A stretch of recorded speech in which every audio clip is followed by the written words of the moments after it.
다음으로 김기현 공동선거대책위원장께서 말씀하시겠습니다.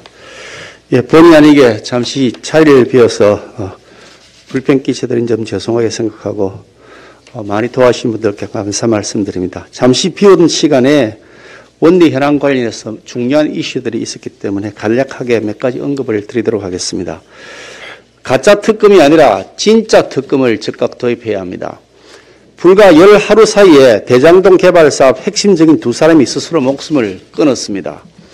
검찰이 천문학적 개발 비리 몸통인 설계자는 버젓이 대통령 후보 행세를 하도록 면죄부를 주고 깃털의 그 틀끝만 거두면 가짜 수사를 한 탓에 빚어진 참극입니다. 지금까지 입만 열면 거짓말이라고 하는 한간의 평가가 있을 만큼 거짓말과 말 바꾸기를 습관적으로 반복하던 민주당 이재명 후보는 고 김문기 전 처장이 누군지 몰랐다라고 해명을 하다가 함께 출장 갔던 사진 등 구체적 증거가 제시되자 기억에 남아있지 않는 사람이라면서 또다시 말을 바꿨습니다. 안타까운 죽음 앞에서도 눈 하나 깜빡하지 않고 거짓말을 새빨간 거짓말을 내뱉으면서 제 살 길 찾기에만 여념이 없는 모습을 보면서 영화 아수라가 다시 한번 생각났습니다.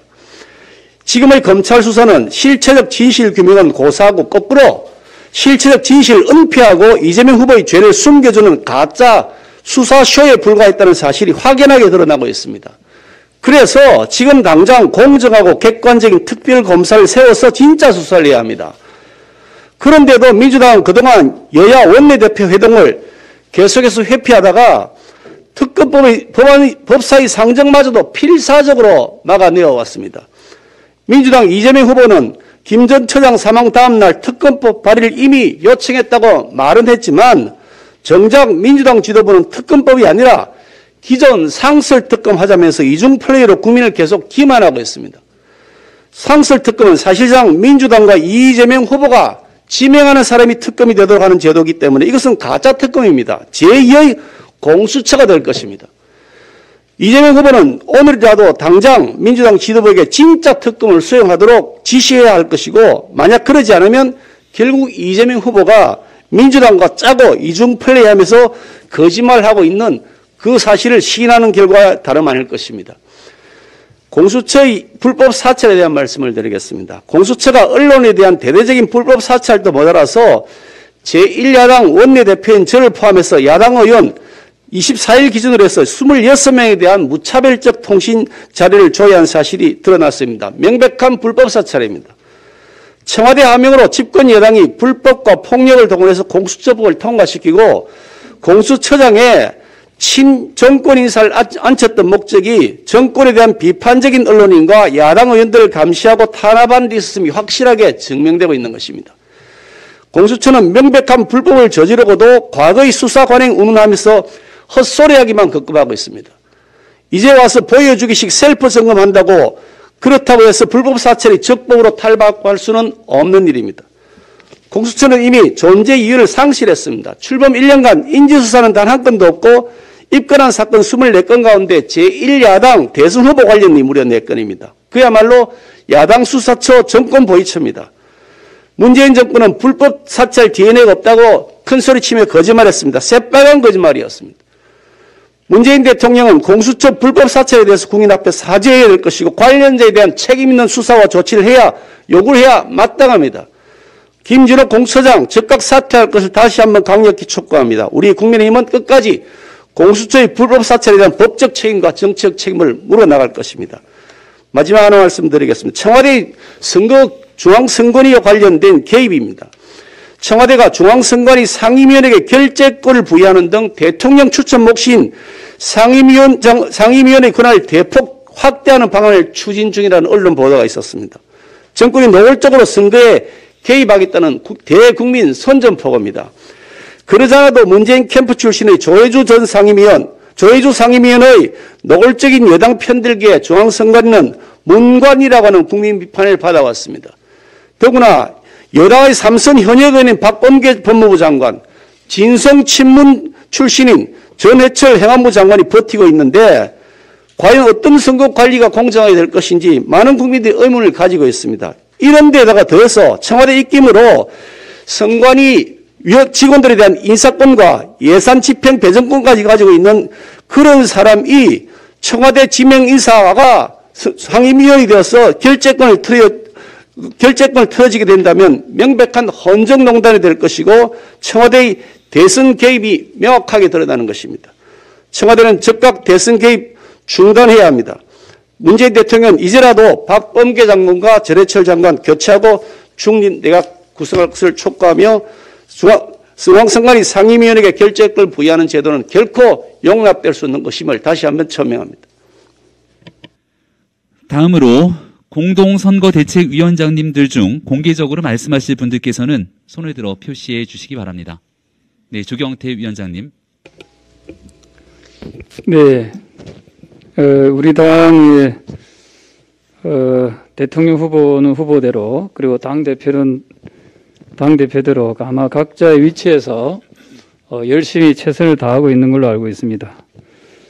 저는 우리 당의 대통령 후보와 당대표가 같이 함께 선거운동을 하는 모습을 최소한 일주일에 한 번씩은 국민들께 보여줘야 된다고 생각합니다. 필요하다면 더 자주 보여주면 좋겠습니다.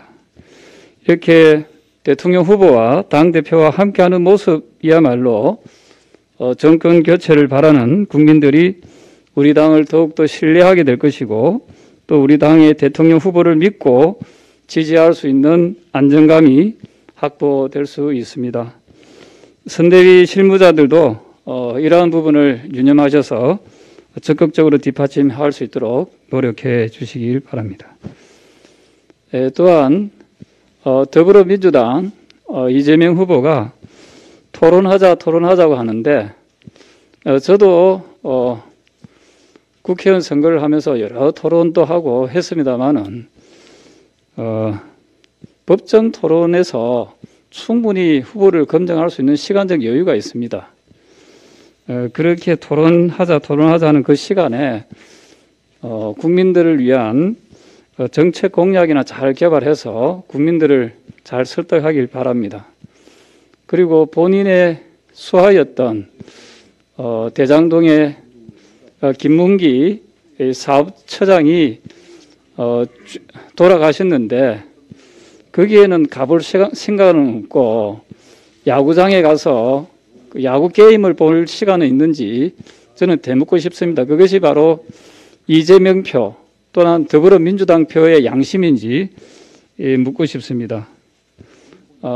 그덕 우리 당이 이제 하나가 되어서 똘똘 뭉쳐서 반드시 정권 교체라는 국민적 여망을 이루어낼 수 있도록 최선의 노력을 다하도록 하겠습니다. 이상입니다.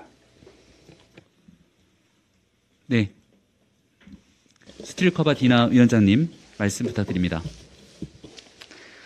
우리나라의 저출산 문제가 심각하다는 것은 이미 잘 알려진 사실입니다.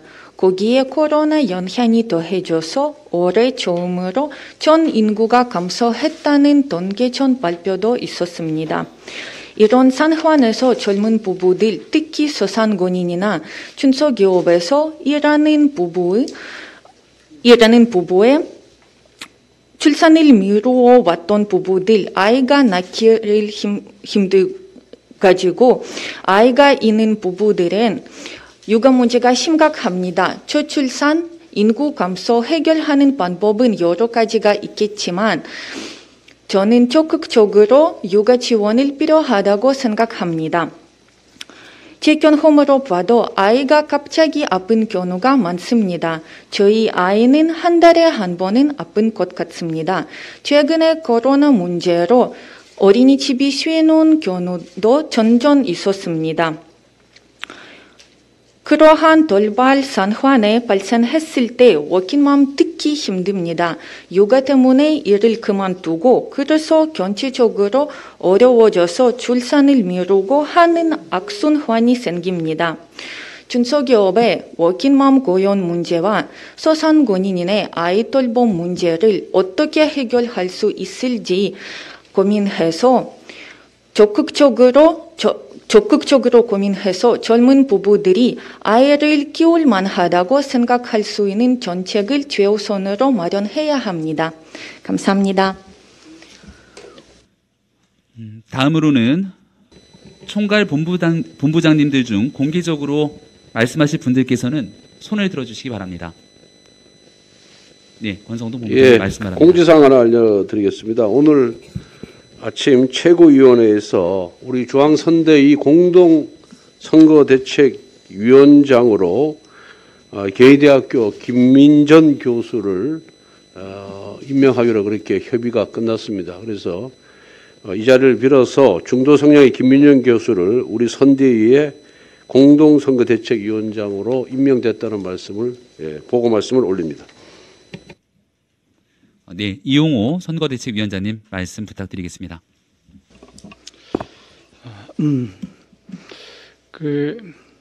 지금 선대위 회의가 후보도 참석하시고 많은 분들이 보고 계시는데요. 우리 선대위가 지나치게 안이한 것이 아닌가 하는 생각이 듭니다. 지금 사실 우리가 처해 있는 지금 대선은 굉장히 위기 상황이고 비상 상황입니다. 민주당을 보면 이재명 후보와 경쟁했던 이낙연 전 후보와 함께 손잡고 있고, 또 최근에는 민주당과 열린우리당 통합을 지금 하겠다고 지금 하고 있습니다. 심지어 가능성이 제가 전혀 없어 보이는데도 안철수 대표나 김동연 후보 쪽에도 지금 러브콜을 보내고 있습니다. 그런데 우리는 지금 이 자리에 있어야 할 대표가 보이지 않습니다. 대외적으로 볼 때 우리 국민의힘의 역량을 본다고 저는 생각합니다. 집권 후에 이런 부분에 있어서 지나치게 안이하게 지금 대처하고 있다는 생각을 하고, 이 부분에 대해서 비상한 생각을 갖고 후보님을 비롯해서 우리 모든 사람들이 나서야 된다고 생각합니다.